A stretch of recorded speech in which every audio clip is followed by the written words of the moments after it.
Welcome, everyone, and thank you for being here today. Before we begin our event, I would like us to take a moment to pause and reflect upon the deep and enduring connections that Indigenous, First Nations, and Métis peoples have upon this land. I would like to begin with a land acknowledgement. I would like to begin by acknowledging the Indigenous peoples of all the lands that we're on today. While we meet today on a virtual platform, I would like to take a moment to acknowledge the importance of the lands on which we call home. We do this to affirm our commitment and responsibility in improving relationships between nations and to improving our own understanding of the local Indigenous peoples and their cultures. From coast to coast to coast, we acknowledge the ancestral and unceded territory of all the Inuit, Métis, and First Nations people that call this land home.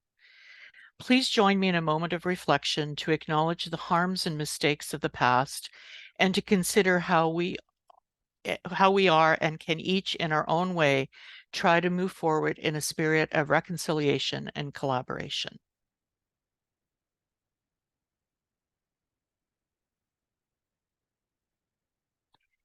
Before we begin our programming, please note that this event is being recorded.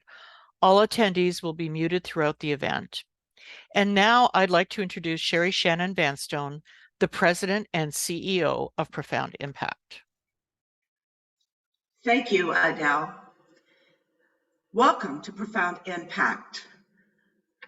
This is our fourth Profound Impact Day, and we launched Profound Impact in 2020 in honor of my late husband, Scott Vanstone.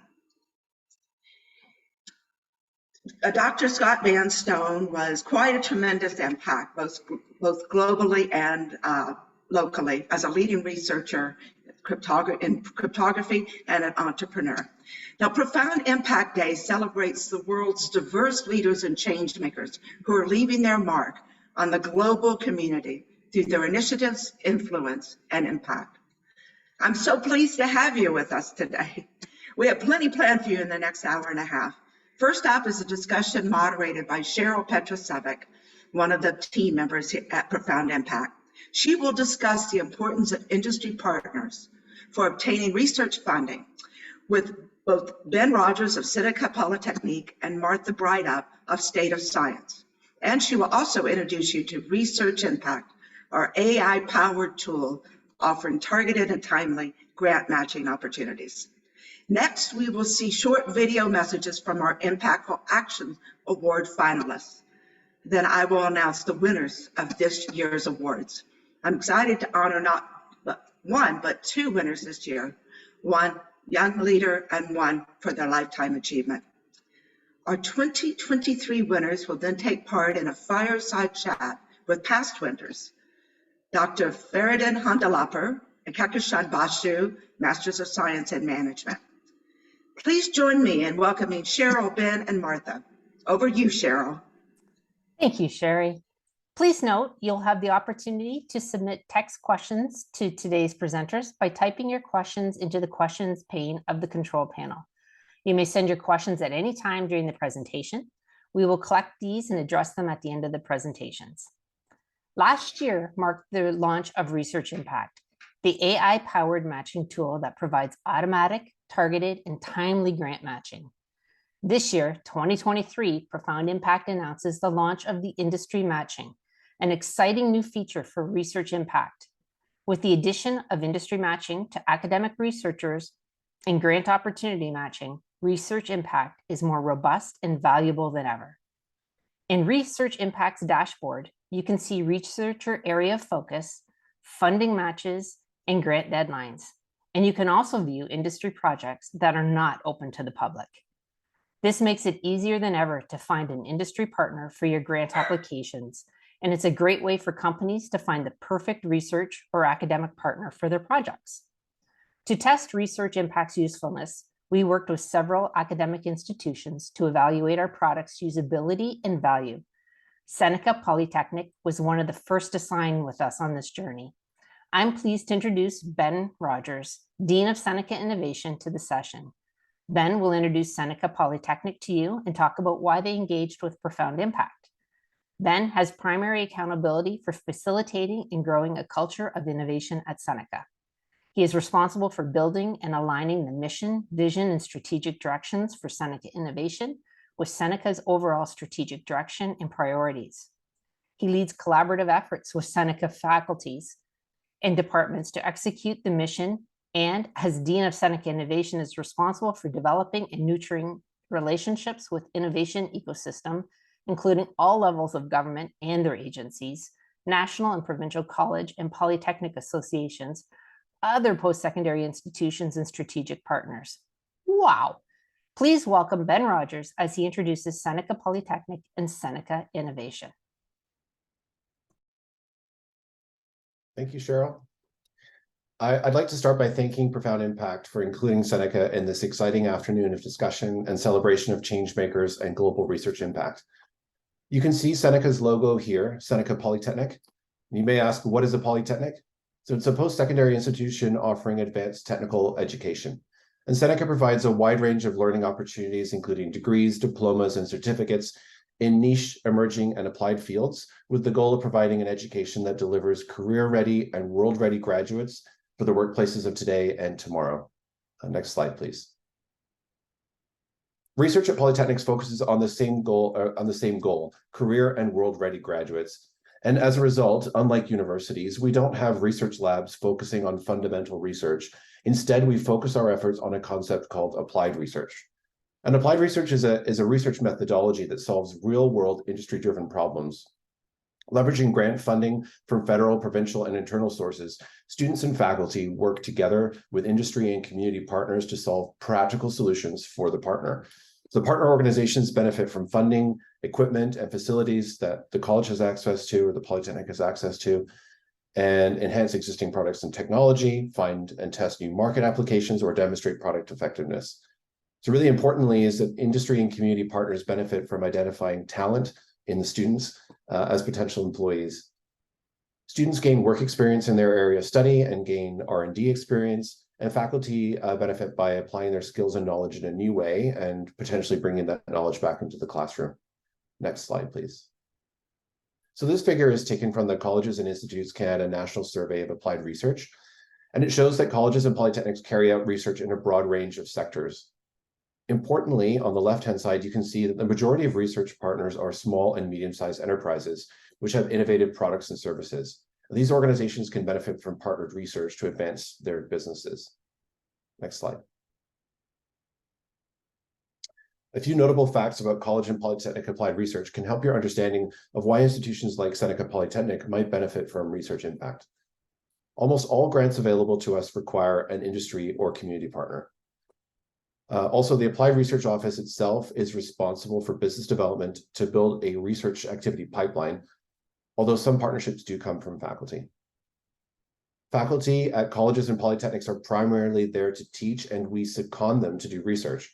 So as a result, we need to backfill their teaching positions or alternatively hire researchers on a contract to lead the projects.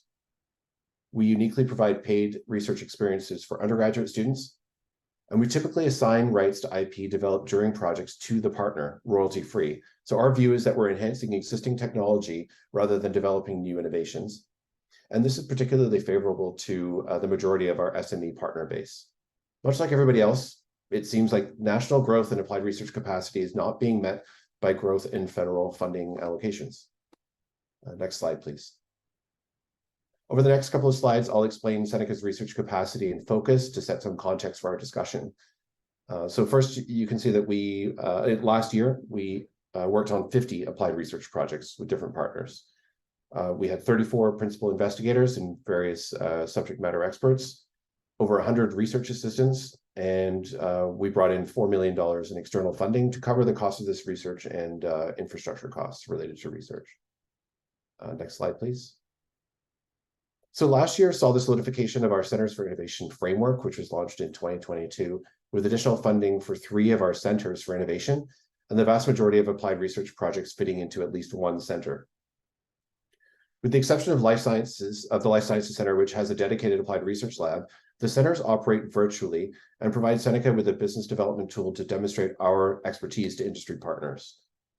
In terms of projects that operated last year, we saw a fairly even split between our established centers, the Centers for Innovation in Life Sciences and AI, as well as our Center for Health and Social Innovation.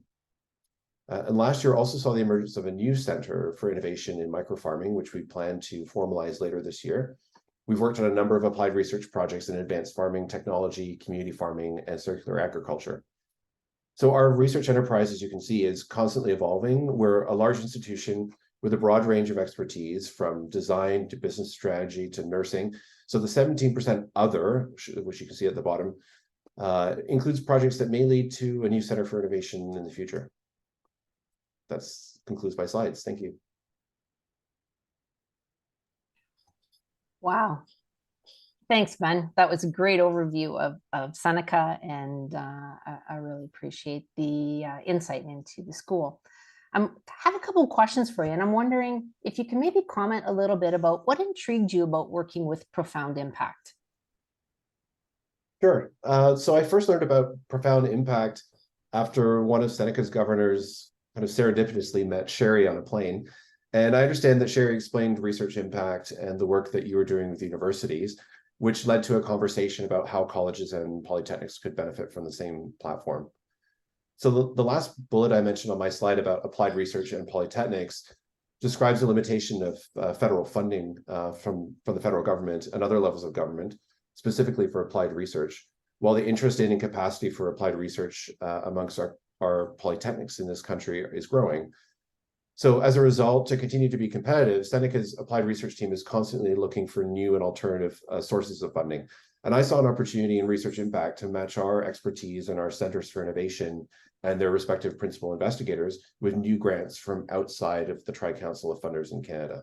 So specifically, what is particularly interesting is really looking at funding from foundations, both charities and industry-backed foundations. And we do come across these opportunities on occasion, but need a solution to effectively identify these opportunities at a national scale. I love the story of the serendipitous meeting. So we have just completed an evaluation project with you, and I'm wondering if you could just talk a little bit about what did you gain from the evaluation experience? Sure. So when we started working with the Profound Impact team, while we did find the research impact platform could help us with the initial goal, it quickly became clear that another aspect of the platform, the industry matching, would be particularly useful to Seneca as an organization. So as I mentioned in my slides, all funded research at Seneca requires an industry partner. So as a Polytechnic Institute, we often face a complex task of matching grant opportunities to industry demand as well as internal research expertise. So the evaluation phase with Profound has involved a significant effort in developing this tri-matching concept. And Seneca's part in this effort was relatively easy. I have to say, we just explained how industry matching occurs in the polytechnic setting and answered a lot of questions for your development team about how or why certain features might be implemented. I also mentioned on my slides that the Applied Research Office, which fits within my portfolio at Seneca, expends a lot of effort on business development. And by this, I mean digging within and outside our networks to really identify partners that might benefit from the types of research activities we can carry out. So the industry matching feature in research impact could make a significant difference for us in our ability to identify these businesses and match them to our expertise and grant funding opportunities. So I think the biggest impact we can gain from research impact is a customized, curated, kind of real-time list of partners matching our expertise, which we can streamline into our applied research pipeline. Awesome. Thank you. Thank you. Thank you so much for being a partner with that too. We've learned so much from you. Your overview of Seneca Polytechnic, the insights you shared today regarding innovation are valuable to academia, funders, industry partners, and community members. We appreciate your contribution to this discussion and your support of research impact, evaluating our industry connections. Thank you so much.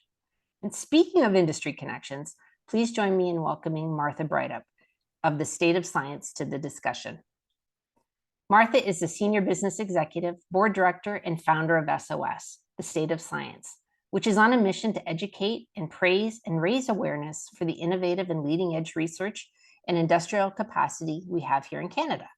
She has helped thousands of businesses attain funding for innovation, hiring, and market expansion in Canada, In founding State of Science, Martha is bringing a voice and a video to innovative companies across Canada to showcase their R&D talents.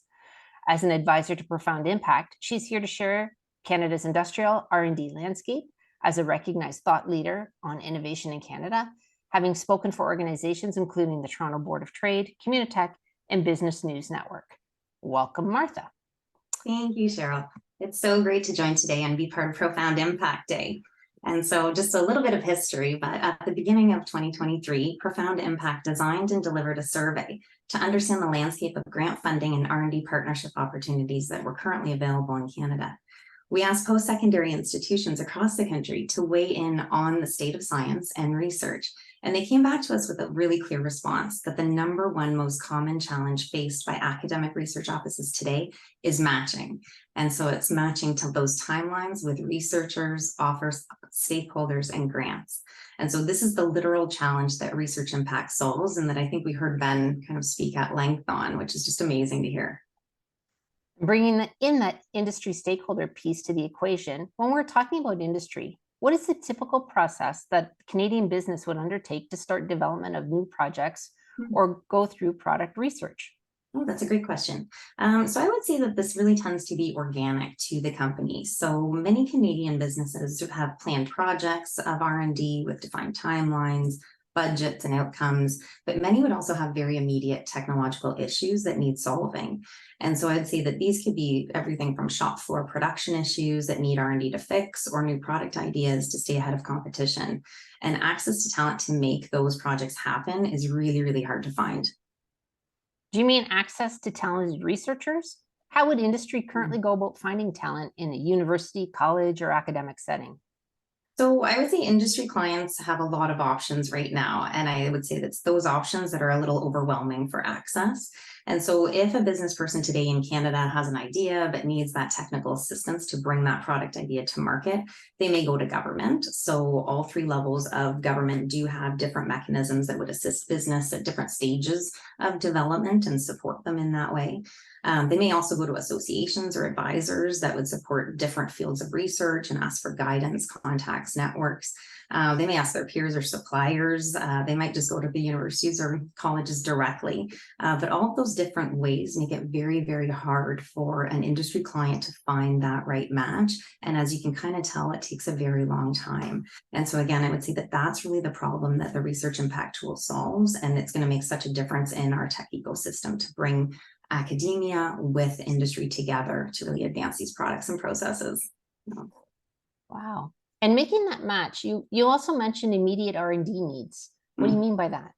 So speed is key. So in business, if a product is delayed to market due to R&D issues, or if you've got an idea that you just can't get off the ground technologically, then we are wasting investment dollars. So the faster we can align Canadian business with researchers in the field, the lower the cost of R&D, the higher the ROI for the owners, the investors. And so with Research Impact, again, that AI algorithm, it just cuts through all of that noise to make that match faster. Wow. When it comes to cost, how would business size impact R&D collaboration? Is it easier for smaller startup to work with academic institutions, or is it better suited to medium or large enterprises? So that's a good question. I would say the access in general would be the same across the board. And I really do think all business, regardless of size, should and could work with academia.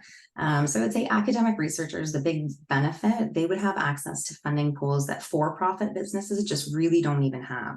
And so industry could have access to great equipment, to lab resources, research facilities, larger teams, different levels of teammates. So it really would vary. And it would give them that ability to support shorter project periods. So not needing to hire people on full time, which I think actually Ben mentioned as well. So I would say, unfortunately, so far, though, in Canada, we've really yet to make that link between academia and industry. So again, this is why I really think this is going to impact Canada's R&D sector overall. Wow, thanks, Martha. That's really insightful information. I think it's interesting to see the connect between what Ben was saying, needing to have industry to the table, and industry saying we need academia to the table. Exactly. Yeah. And it's just making that match happen faster and getting this products to market. Everyone will be much better off if we can do this. Agreed. Exactly.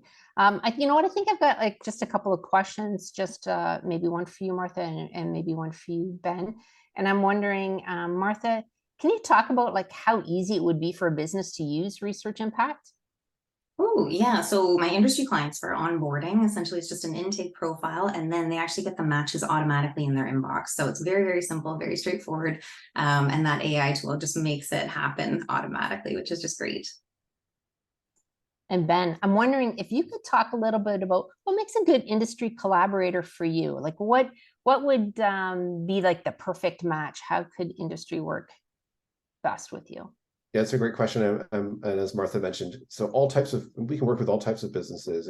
The focus is SMEs, but that's sort of just how things have played out. But really, it doesn't matter the scale of the collaborator. It's really that, the industry collaborator has to have the ability to implement and commercialize the research outcome.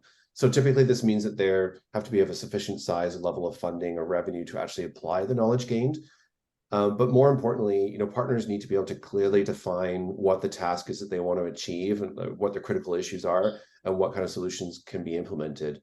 So as I described in my slides, most collaborators are SMEs, but really anyone who has the internal R&D capacity that can truly collaborate on a project will make the best partners. Due to funding limitations, for us, partners have to be in Canada, but that could be different for other institutions. Wow. Well, thank you, Ben and Martha, for this introductions and overview. What I'm really hearing is collaboration is key, and it's great to see the effort being made to match industry and academia, helping to maximize investment dollars in Canada and globally.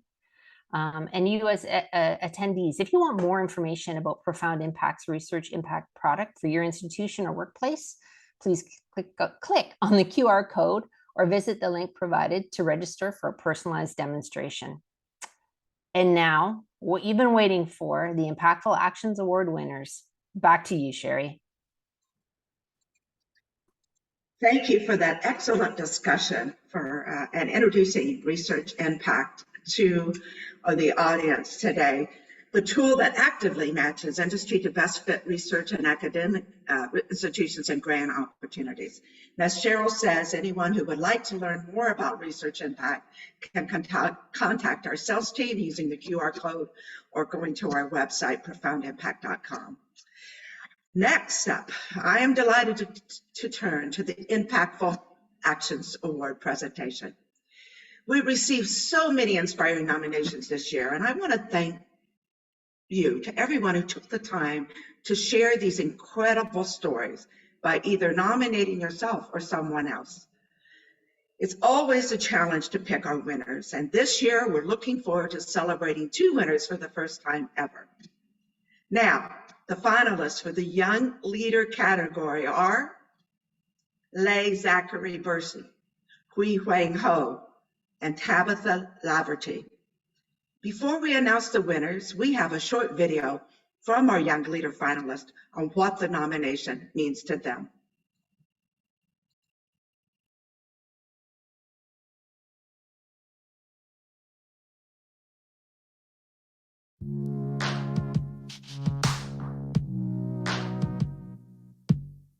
Is that it's incredibly gratifying to know that there's someone out there paying attention and that something about what I'm saying rings true on some universal front and could potentially inspire others. It's a great recognition to Evergreen supporting its eco-friendly endeavor and climate action. I would also like to express my gratitude to Profound Impact for the contribution of these awards to the community. It's really an honor to be named a finalist for this award, specifically because there are so many amazing young leaders in our community.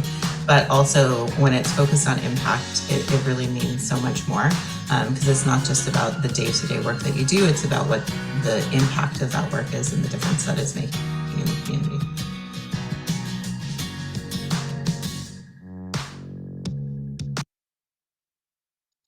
We are incredibly grateful to each of the finalists and all of the nominees for having such a tremendous and positive impact. Now, it is my great honor to present the 2023 Impactful Actions Award for the Young Leader category to Hui Huang Hoe. This is the plaque, and I think there's going to be a another photo put up of that so you can see it clearer. Hui Huang Hoe is a serial inventor in green electrochemistry. He founded Evergreen, a clean tech startup that recovers valuable polymers, metals, and chemicals from chemical waste. Evergreen exposes students to diversity, equity, inclusion, and corporate social responsibility through its projects and by hiring visible minorities, people with disabilities, youth, newcomers to Canada, and survivors of violence and the criminal justice system. Thank you for your efforts.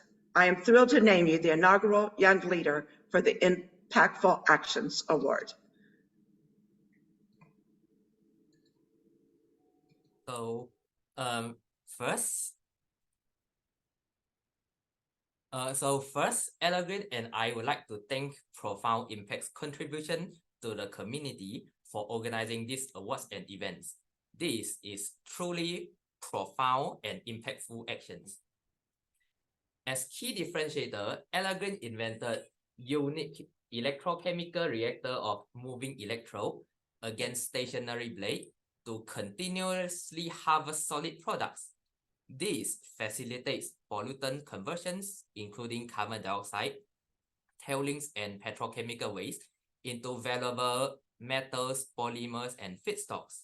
Besides being energy efficient, it replaces fossil fuels combustion with renewable electricity. Interestingly, this invention was conceived by a eureka moment while exercising on a treadmill. Beyond clean tech mandate, Evergreen emphasizes giving back to the society, such as mentoring student entrepreneurship projects. Evergreen further exposes students to diversity, equity, inclusion, and corporate social responsibility. And as recent news, such student-involved projects are being upscaled, such as building a full-scale reactor in collaboration with St. Lawrence College. Thank you. Thank you so much, Hui Huang. We're pleased to welcome back Kehkashan Basu. She has a Master's of Science in Science Management. She won the 2022 Impactful Actions Award. Kehkashan will host our fireside chat with Hui Huang as we learn more about his work and goals for the future. Now, let me tell you a little bit more about Kehkashan. She has been championing the human rights of marginalized communities since she was a child. At the age of 12, she started her own humanitarian organization, the Green Hope Foundation, and received Canada's Meritorious Service Medal. She's the only Canadian ever to be awarded the International Children's Peace Prize. Her work addresses the intersectionality of peace, human rights, and gender, all with the goal of reducing inequalities to create a better world. Remarkably, Kehkashan's work has benefited more than 500,000 vulnerable women and girls in 28 countries. Welcome, Kehkashan. It's wonderful to have you back this year. Thank you so much for that warm introduction, Sherry, and hello, everyone. I'm honored to be here with all of you today and to be back here. And before I kind of get to speaking with you, Hui Huang, and first of all, congratulations. I just wanted to make a very quick correction. Sorry, my MSM stands for the Meritorious Service Medal, and I'm currently doing my MBA. So I just wanted to quickly make that correction. But as Sherry mentioned, last year I was the recipient of the 2022 Impactful Actions Award, and I'm really, really glad to be here to return to this year's event and meet this year's winner, Hui Huang. Once again, congratulations. And, you know, your work is really testament to what can be done, what ground level actions can be taken to make our world a greener, cleaner, and more sustainable place. So I'd really like to take this opportunity to host a little fireside chat to speak to you a bit about your work and really hear your perspectives on how you can continue to inspire others to pursue sustainability. So the first thing that I'd really like to ask you, and I'm sure like our audience wants to know more about as well, is if you could tell us a bit more about Evergreen and what your company has been doing to promote sustainable practices.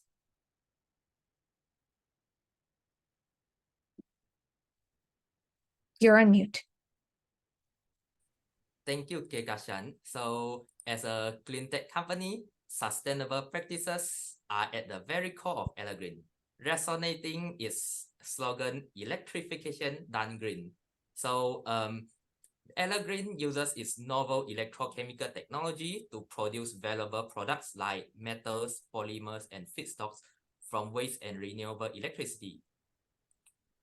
These clean tech projects are also showcase and outreach to raise public awareness while also fostering collaborations with industry and like academics. Yeah.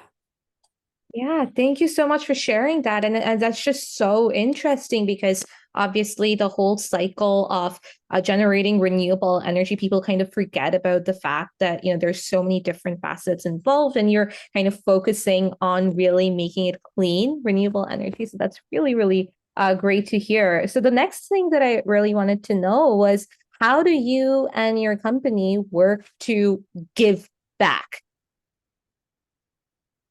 So we believe everyone is a member of the community, so is Evergreen. And Evergreen values its symbiotic relations with the community. So by working on clean tech, Evergreen already actively contributes with these environmental benefits that its clean tech brings to the community. But beyond clean tech, Evergreen also participates in like these various student-involved projects and mentoring. And speaking of, symbiosis and like student-involved projects, what do you feel is the importance of mentorship, particularly for young students? Great question. So the mentorship provides hands-on opportunity for young students into solving actual problems. For instance, when I was an engineering student, so I was taught lots of formulas and the science components of this problem, like these engineering parts, but very few was taught about the more real life component. So let's say, what do the values you plug into your calculation mean? And let's say if you come up with an invention that solves a problem, how do you protect the intellectual property such as by patent? And then how do you market it? How do you sustain its operation on long-term basis? These are very important things that the mentorship could fill in the gaps of education. Absolutely. Thank you for sharing. Now, any institution, any company, any person, it's really important that we all advocate for diversity, equity, and inclusion. So I wanted to know more about, how does Evergreen advocate for diversity, for inclusion, and for social responsibility? Evergreen work with students and partners of equity deserving groups. Some of these projects also involve like diversity, inclusion, and social responsibility in action. For instance, it can be formulating like workplace anti-bullying, anti-discrimination, accessible workplace and diversity policies and resources. During mentorship, some pitfalls from either side, either as supervisor or as the one being supervised, like are also discussed. However, I would say the true advocacy lies with demonstrating like these beliefs in action and walking your talk. No one is perfect, but we are trying our best with Evergreen. Yeah. Absolutely. Yeah. And I think that's what's really important, right? Like every single day we learn and grow. And that's really what's important for fostering DEI and for fostering long-term sustainability, ensuring that we have that growth in the long term. And, why was it so important for you to ensure that all of these opportunities were included in the business that you were building? So, as an anecdote, Evergreen comprises equity-deserving groups such as visible minorities, disabilities, youth, and newcomer. We have been there and understand this difficulty phase. On the other hand, these opportunities are not only beneficial to the recipients, but also to the ones who provided these opportunities. For instance, like you will be amazed by the quality of work these youth and equity-deserving groups can produce if given suitable opportunities to shine. This is also what we need to make this effort sustainable in the long run. Absolutely. And where do you see this award taking you? What's in the future? What's next? What's on the future, your future list for your advocacy and for Evergreen? Evergreen and I would like to thank Profound Impact once again for this indeed impactful actions award.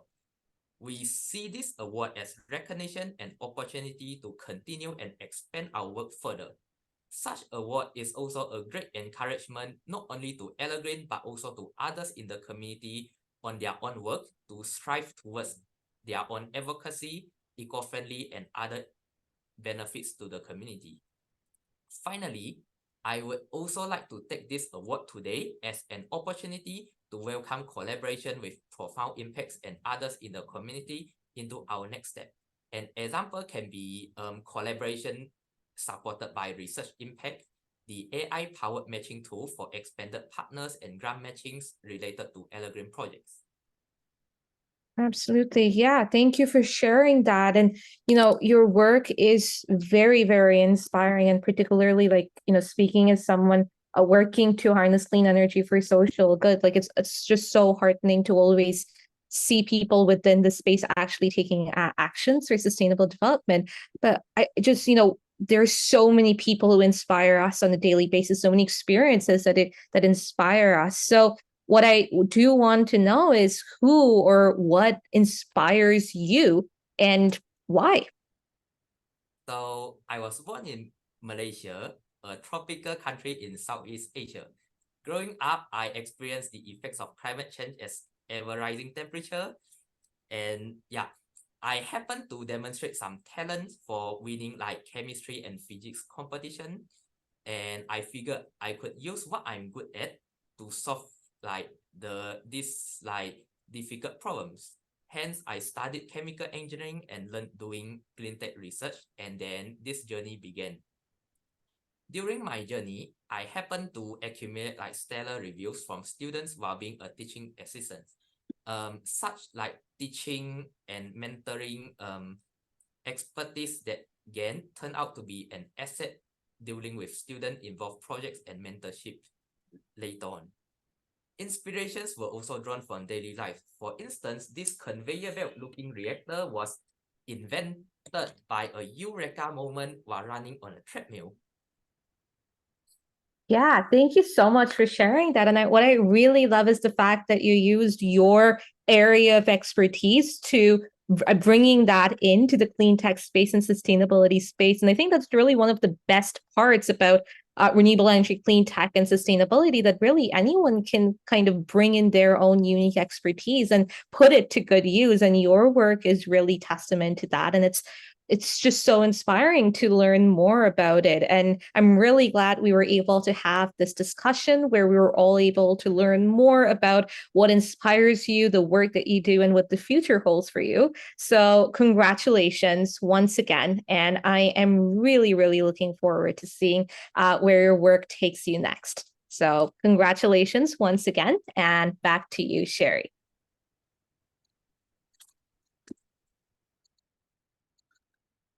Thank you both, Hui Huang and Kehkashan, for that wonderful conversation. This is such inspiring. It's so inspiring to me too, to see you, the young leaders, stepping up and helping us address this huge challenge of climate change. Now we move to our second category, the Lifetime Achievement Award. The Lifetime Achievement finalists are Mike Farwell, Len Smith, and Stephanie Thompson. Before we announce the winner, we have a short video from our Lifetime Achievement finalists on what the nomination means to them.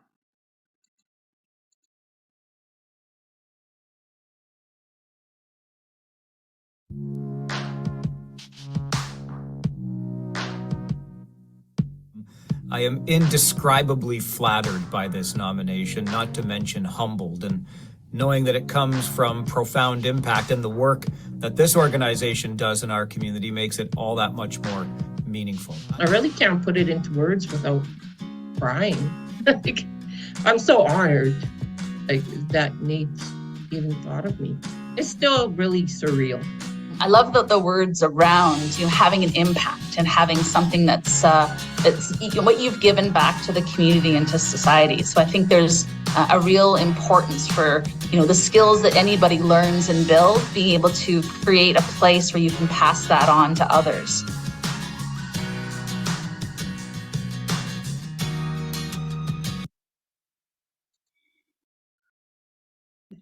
It is my honor to announce that the inaugural Lifetime Achievement Impactful Action Awards goes to Mike Farwell.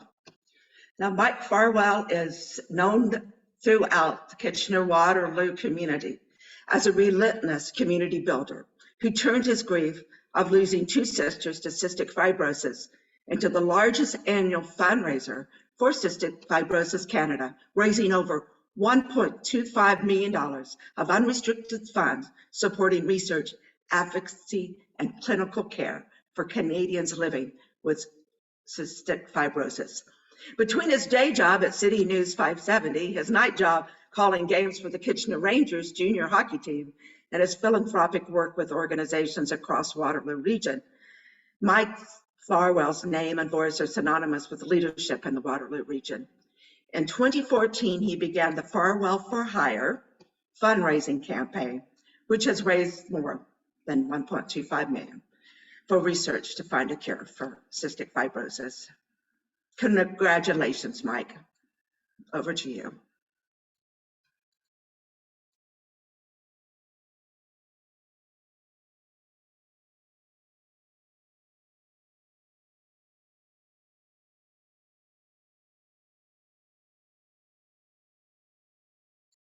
I don't know if we're having some problem with Mike's video and audio.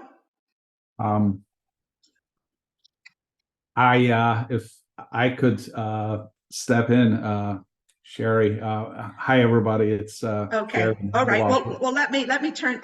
Since Mike is not on, we can bring him on in a few minutes, I hope. But I'm going to turn it over to you, Feridun. Thank you for stepping up. I want to welcome our friend, Dr. Feridun Hamdullahpur, who's the former president and vice chancellor. I think somebody has stopped my video too. Okay, sorry about that. We're having a little bit of technical glitches, I guess, here. Okay, okay. Now we welcome Dr. Hamdullahpur. It was our 2021 Impactful Actions Award. It was our first recipient. Dr. Hamdullahpur is proud to have been one of the 10 global university presidents appointed to the United Nations for He for She Impact 10 by 10 by 10 campaign to engage boys and men in the cause of gender equality. He also served as chair of the Waterloo Global Science Initiative, as well as taken active roles in many other communities and boards. I'm glad to have you back again this year, and thank you, my friend, for your participation. I'll turn it over to you, Feridun. Thank you so much, Sherry. I love my background. Actually, I thought about it this morning. I needed it when I got up this morning, the chill in the air. So the fire in the background looks really nicely. But let me, Sherry, thank you personally first and profound impact for thinking of this award first. And this year for splitting into two, it's brilliant, it's innovative, and it's so meaningful. As I was listening through the conversations, and I said, the impact, the real impact is thinking about something really different outside of the box and executing it. As a researcher who is in the midst of commercializing his fundamental, very fundamental research, I can't tell you how much I appreciated the conversation, heard from all of the participants today. This is the way to go. And we can be very curious, as I have been in all my life, and think at the very fundamental level, where do we take it next? That makes a big difference in everybody's life. That is, I think you are providing a real highway for this opportunity to take place. Second, my big congratulations to all the finalists. As a participant in the selection process, I can't tell you how proud I was and how great it was to have the opportunity to read through your accomplishments. We are so blessed to have so many wonderful people who are so dedicated making a difference in our world. And I have now the pleasure and opportunity to single somebody out, and that is Mike Farwell. I've known him for a long time. That didn't play any role, by the way, in the selection process, but I am an admirer of Mike. And it is usually, if I had the opportunity here, it would have been different. In all my interactions with Mike, he is the one who always interviewed me. And he asked some very, very important questions. But one side of Mike that truly impacted me and inspired me was his dedication to the cause. Mike is a community person. He is a community builder. He is a difference maker. He does absolutely a tremendous job in what he does, as Sherry, you mentioned, in his role in the radio and also with the Rangers and many other things. Many hockey tournaments that I hosted for fundraising for student athletes. He always volunteered to MC those, and in many other occasions that whenever I asked for his participation and help, he was always there. One thing, however, he went beyond the call of duty is his incredible dedication to raising funds for cystic fibrosis.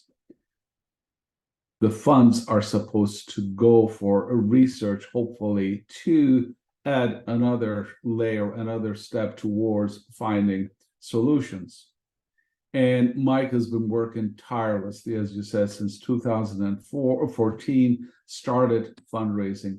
And it is felt, not just in this region, but outside, everywhere in Canada. A lot of people will know Mike first as a person who he has a great dedication and conviction to cystic fibrosis cause. And he is making a difference. We are many of us in this community. We are delighted. We are really impressed by what he does. As you again mentioned, Sherry, this comes from his life experience, having lost sisters to this disease, and he doesn't want to sit on the sidelines and wait for somebody to come and say, well, I'm helping. He is there. He is the forefront of this and making a difference. I think our communities, as I said, are blessed to have people like Mike, who are really who care really about the community and doing something so meaningful that is not just impacting our immediate community, but much broader, not just in Canada or around the world. Every little step we are making towards finding something meaningfully important towards defeating this disease is going to benefit everybody around the world. So I wish we had the opportunity with Mike to listen to his story directly, but I understand the circumstances. Sometimes, things happen and people will not be available. But Sherry, before I turn it over to you, you are one of the inspirations, and you are so dedicated to highlighting, finding, mining these incredible people. I'm so proud that I was one of the first ones that you were the first. Yes. So and you were the anyway, first, yes.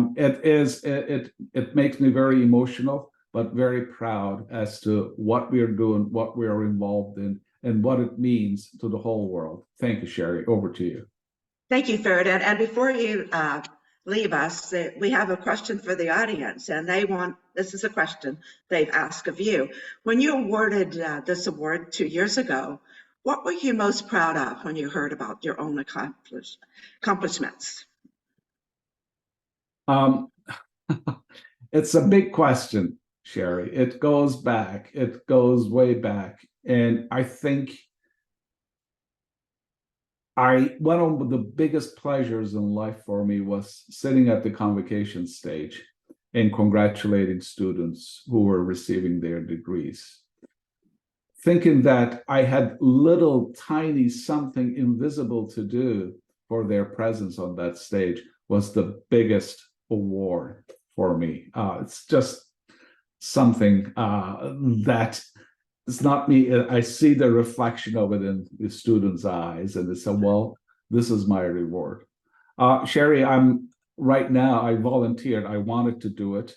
I'm teaching a graduate course in energy and the environment just this term, just to go back and have the pleasure of seeing the excitement of learning in students' eyes. So those are the kind of impacts that are so meaningful to me. So when I received that honor from you, from Profound Impact, those were the immediate things that I could think of. Of course, I can extrapolate, extend it to accomplishments we made, for example, in gender diversity at the university, the differences we made. When I started, there was not even an equity office at the university, and look where we are today, the incredible changes in the diversity of the student body, faculty body, and what we do as research. So those are the things, just a few things that came to my mind when I received the award.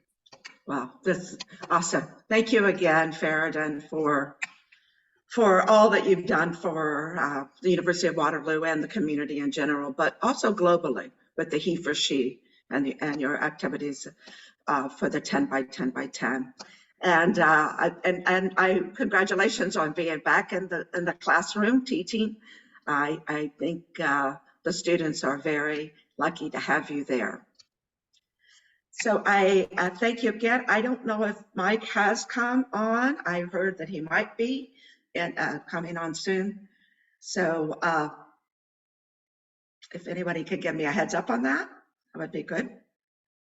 Anyway, I want to just talk about something about Mike Farwell. And some of this I didn't know until this award. I've known him for many years, of course, and I've been on his 570 News cast, I don't know how many times, I would say 20 times maybe over the years and different roles that I played. But it's really interesting because one of my best friends from high school passed away from cystic fibrosis. So I've been a big supporter of research in this area too. All right, so I am making an assumption that, that Mike is not here. So Cheryl, do you know? I thought I heard him just say he's live on the radio. I thought I just heard him say, I'm just gonna, Oh, there he is. So I'm pretty sure I is. just heard him say on the radio, I gotta go jump on a Zoom call. Okay, all right. Well, I see him. Welcome, Mike. Thank you so much. I'm sorry to make you wait. That's okay. All right. So Mike, we've already had a little bit of a conversation with Feridun, but we can go from here. But I wanted to say you are the winner of the inaugural Lifetime Achievement category. And I'm going to turn it over to you to say a few words. And then if we have time for Feridun to interview you, because he said he's been waiting to interview you because he's always been on the other side of the interviews in the past. So over to you, Mike. Congratulations.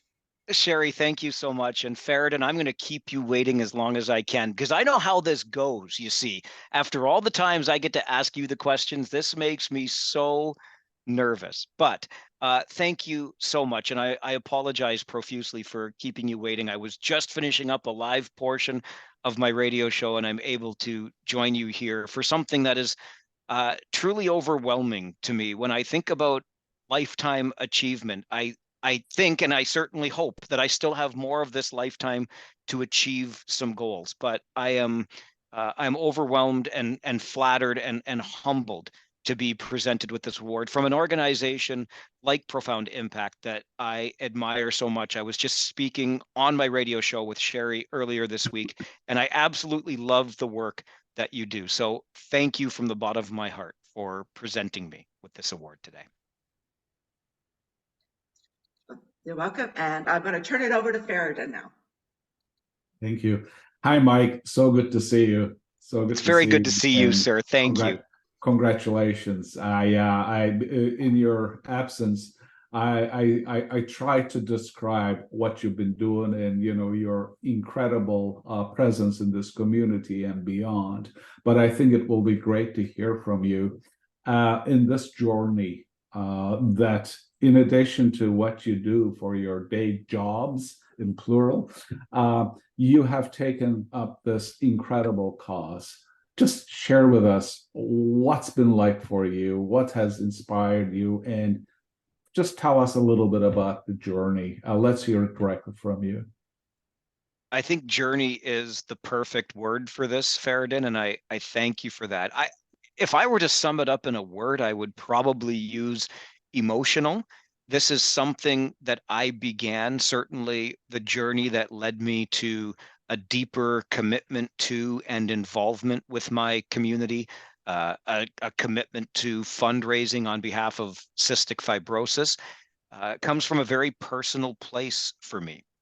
I grew up in a family where cystic fibrosis was present. Two of my sisters were born with this rare genetic disease, and I watched them struggle throughout their very short lives.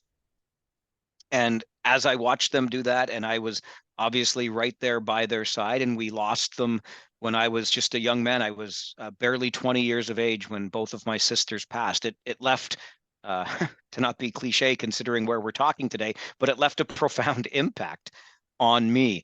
And it led me eventually onto this path. And I think one of the great things about this journey is that it has enabled me to keep my sister's memory alive.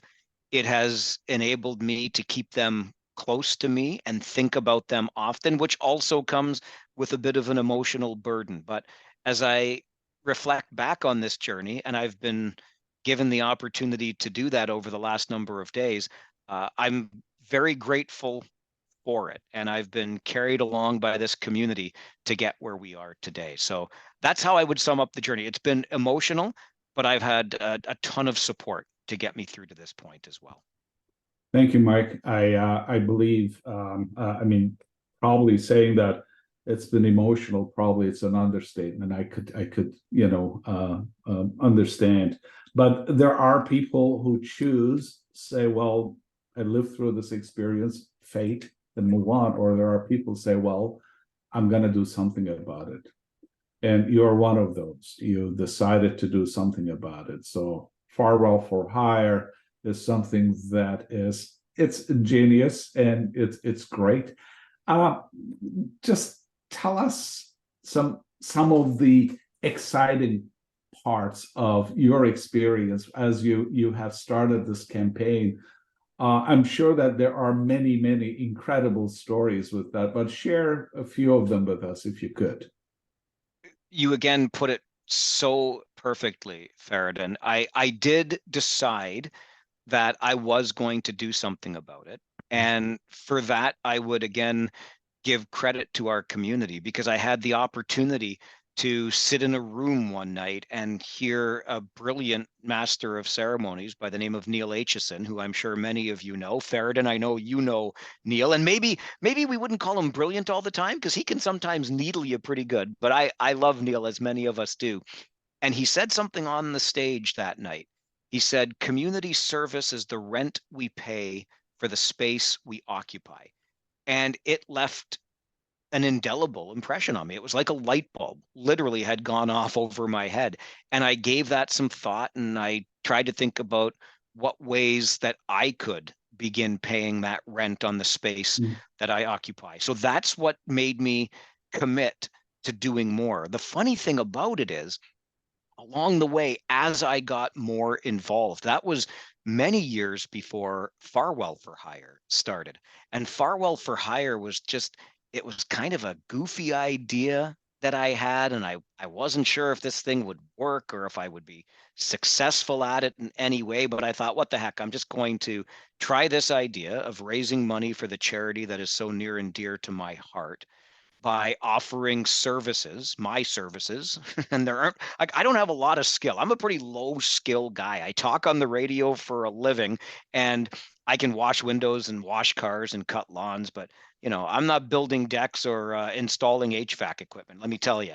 But nonetheless, I thought maybe there's something that I could do here. And the idea was born, and it was so successful in its first year. I've continued it now for 10 years consecutive, going back to 2014 with the first campaign. And truly, over those 10 years, there have been well over, because I used to keep track every year when I do the campaign in the spring, I would keep track of the number of quote unquote jobs that I would do in return for donations. And in fairness, some of those jobs, as I use them in air quotes, were sit down with me and have a drink. You need a rest from being out and, washing windows and mowing lawns and all of these other jobs that people have you doing. But I counted every interaction, let's say, as one of those jobs along the way. There have been well over 1,000. And it's been like getting backstage access to so many places in this community. The police chief's office, a paving company where I got to drive the roller that smooths out the asphalt. I did a brake job on a race truck. Now, I was under the guidance of a licensed mechanic. Okay, I didn't sign the safety certification after that. Even just this past year, I was on the back of a garbage truck, and who among us as a child didn't love watching at the window as that big truck rumbled down the street, and they had that machine that would pick up the garbage and leave the empty bins behind. So that's just a small example of some of the incredible opportunities that I've had over the years doing this campaign. And they've been from the mundane of weeding gardens to, learning some skills like doing a brake job on a truck that I otherwise never would have had the opportunity to do. Yeah, it's incredible, Mike. I think you greatly touched on it, but as a person who lived in various different places and moved to our region about 14 years ago, and my wife and I decided that this is where we will stay after my job was finished at the university. We love the community, and I could see some of the changes. But from your perspective, you have different roles in this community, in this region, and you also started this campaign. You described some of it, but where do you see from your starting point to this point right now some of the changes in the positive direction in this community? Probably through the engagement with you. Yeah, I think one of my favorite parts, like when we talk about change, so I'll share two quick examples. I did travel, so I'm born and raised in Kitchener, and I did travel a bit for work early in my career. I was gone for about 4 years, and I'll never forget coming back to the region of Waterloo and being a little bit amazed at how much had happened, how much had changed while I was away. When you're here, you don't tend to notice it because you're traveling the same places every day. For example, traffic on the expressway was much slower than it was. And the moment that stands out was trying to make a left-hand turn off of Weber Street onto University Avenue. And I thought, what is going on around here? Now, granted, I had been in smaller towns in British Columbia and Northern Ontario before I came back. So rush hour and traffic wasn't exactly the same. But I distinctly remember coming back and feeling the volume of traffic and seeing the pace of change in the community. My brother had moved into a new neighborhood that didn't exist before I had gone away. There was a whole new extension of a street that wasn't there when I was younger. And so that really struck me. And then in my adult years, I remember standing at the corner, and I'm sure you'll appreciate this, Feridun, from your time at the University of Waterloo. I stood at the corner of King and Victoria in downtown Kitchener, and I looked, I guess what we'd call, well, by the street direction, if you believe it, I was looking west, but I was looking toward Waterloo. And I could see the UW School of Pharmacy right across the street, the empty lot over to my right where the new transit station is going to be. Of course, the Google building just up ahead. And I thought, wow, like this shows so clearly how much we have changed, how much we have grown. And I share those examples because it speaks very visibly to the change. And yet we remain, and I think it sounds a little corny because you hear it quite a bit in this community, but we do remain that small town feel. You listen, I've people that I went to high school with have now grown into leadership positions in the community, but at their heart, they're the same low key, humble people that they were when we hung out at the high school cafeteria playing euchre together. They haven't changed, even though we've grown so much. We still have that small town feel to us. You'll get greetings as you walking up and down the street, smiles and nods. You walk into the coffee shop and somebody's going to start a conversation with you. And I really appreciate that about this place that we're so fortunate to call home. I think you described it so well. Like, absolutely. One thing that I am curious about, and this is again a characteristic of our community, that we don't stand still, regardless of how unassuming we may be. We don't stand still. Like I used to every morning get up and say, well, what difference will I make today that will be different than what I did yesterday? So coming back to your journey and your mission, you have accomplished a lot, and we very much appreciate this. But what's next? What do you think that you will do? Will you continue doing this, or will you be doing something, adding more differently tomorrow? I don't know that I could confidently say more, because I must confess that this idea of Farwell for hire, the accident that it was, I didn't really plan anything at all, if I'm honest. And the idea caught on to the point that it has continued, and it's been an absolutely remarkable journey. But the reality is, I was a relatively young man when I started this, in my early 40s. And these days are legitimate working days for me during my fundraising campaign, where I will still do my radio show, and then I'll be out at 3 or 4 or sometimes 5 or 6 different places every day, weeding a garden, washing some windows, doing whatever the job entails. And I can go right through till 11 o'clock at night if required. And it takes a bit of a physical toll. And every year I get a year older and maybe a teeny bit slower. I've had some help from a great trainer in town trying to help me out. But the reality is, I'm going to have to figure out a way to transition a little bit, just because I physically won't be able to maintain the pace. However, what will not change, and I promise you this, is my commitment to fundraising for cystic fibrosis research. And so we will figure that out. It's the sort of thing that we hear, I think, with a lot of fundraisers. As soon as you finish one, you take a day. I take about a month. July and August, I tend to take the summer to kind of rest and reflect. And then we begin in earnest planning for what the next year or the next campaign looks like. So we'll figure that out and continue to move forward, because what's most important to me, and really one of the motivating reasons for me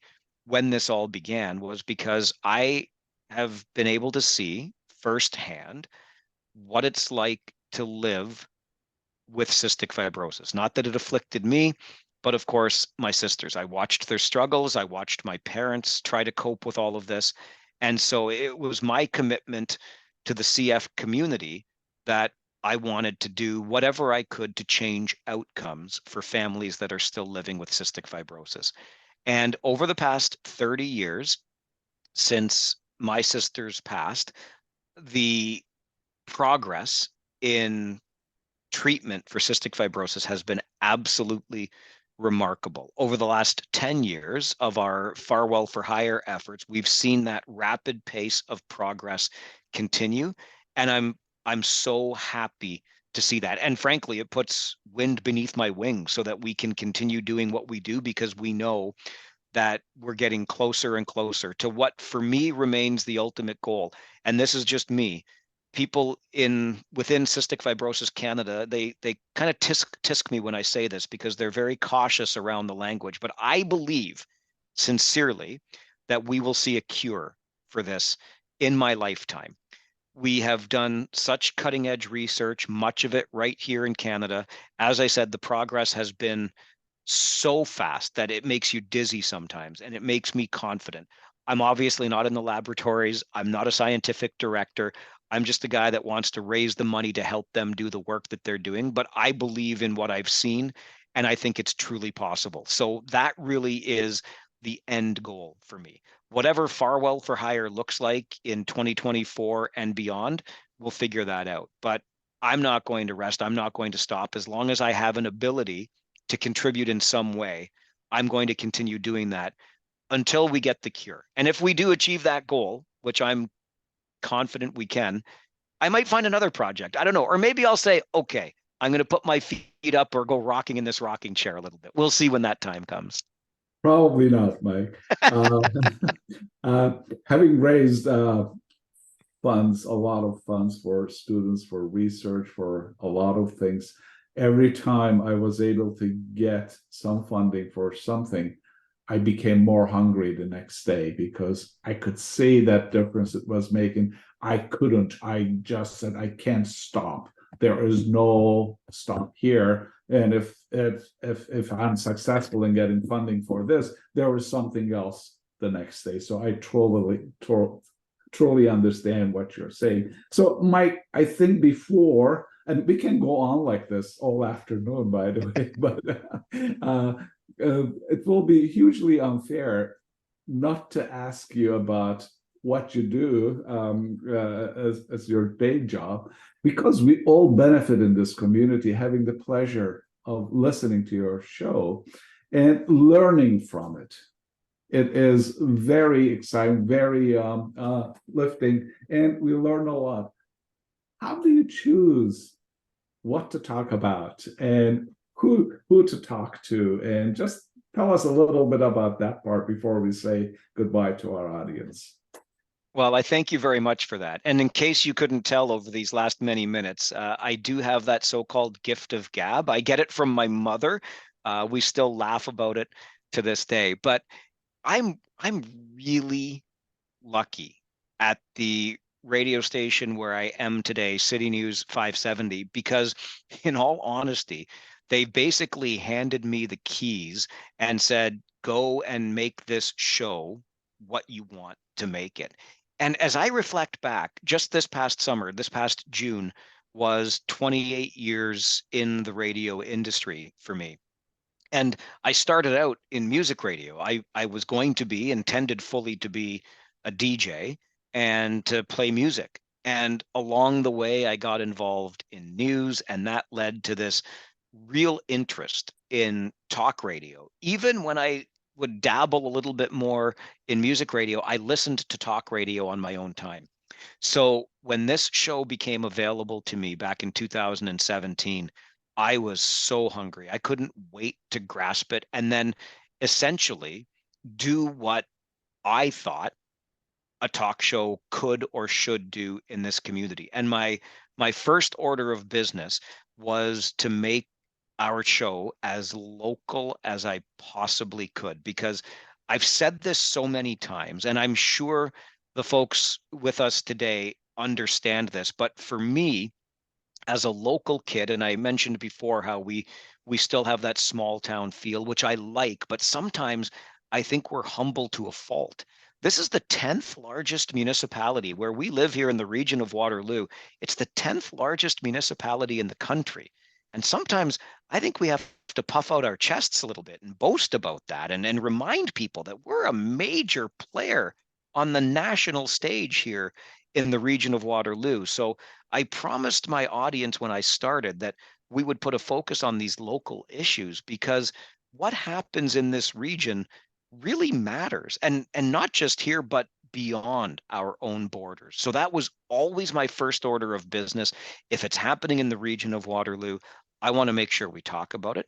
I want to make it as easy as I can for people to keep up with the issues. We're busy. People have busy lives. They've got to get to work. They've got to get dinner made. They've got to get the kids to the places the kids need to be, etc. They might not have time to read all of the newspapers or watch all of the TV and etc. So I'll do that for them because I love it. I soak it up like a sponge. I learned that, by the way, while I was studying at the University of Waterloo. I had such great leaders in that school community that really taught me how to take reams of information and condense it. So I'm drinking it every day still with a fire hose, and then trying to present it in the easiest manner possible to the audience. So that's always been my focus. And here we are just over 6 years later. And I mean, so far I'll knock some wood, but the show seems to be going along just fine. Wonderful. Thank you, Mike. I was not nearly as successful as a radio person or DJ person. I was hired as DJ at my high school to play music during lunch hour, and I got fired after my third day because I was playing classical music and everybody hated it. See, that's how lucky I am. They just let me do what I want. Yeah. You should have been able to play that classical music, Feridun. Oh, well, life has many twists and turns, and they all end up in really, really good places. Mike, it was a pleasure having this conversation with you. My congratulations again for your tremendous achievement and for this award. My congratulations to all finalists and other winners. And again, let me say thank you to Sherry and Profound Impact for giving us this opportunity to share our thoughts and views with everybody. Over to you, Sherry. Thank you very much. Thank you. Thank you, Mike. Thank you, Feridun. What an inspiring conversation. I just love it. Could have sat here all afternoon. I want to also thank Kehkashan Basu for leading us in the discussion with Hui Huang Hoe, and congratulate all the nominees, the finalists, our 2023 winners, Hui Huang Hoe and Mike Farwell. I want to also thank Ben and Martha and Cheryl for the discussion on industry matching and research impact. In addition, if you are interested in a research impact offering, please don't hesitate to reach out to us to organize a customized demo or learn more. I want to thank you for attending the 4th annual Profound Impact Day. We were so efficient with our time that was the reason that Mike joined us a little late, because we got ahead of schedule, but I want to thank everyone for the conversations that we had. The video for this event will be available on Profound Impact's YouTube channel tomorrow. Thank you again to our audience for your support, and I hope that you will make this week an impactful one. Thank you. See you next year.